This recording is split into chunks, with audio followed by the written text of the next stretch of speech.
Hey guys, Tepcocyclerepair. Today working on a truck. Now this is my low mile, 50,000 mile Chevy C1500. It's 2003 model.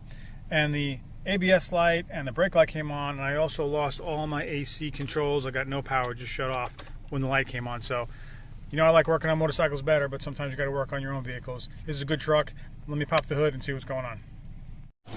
Everything looks good. Fluid looks a little bit low, but probably why the light is on, and unless it's just that, I'd like to find out where that fluid's going. I don't see any visible leaks underneath the truck at all. Everything looks fine underneath there as well. All right, topped up the fluid. Let's see if that fixed it. All right, nothing yet. So let's shut it off, reset it.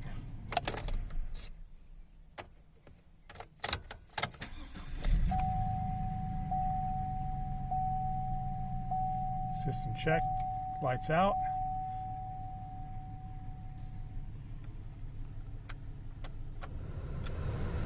AC back on again.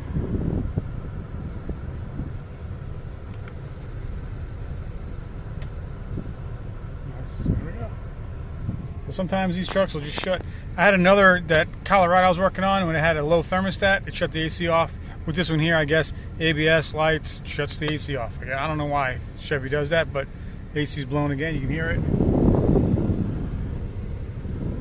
We're good.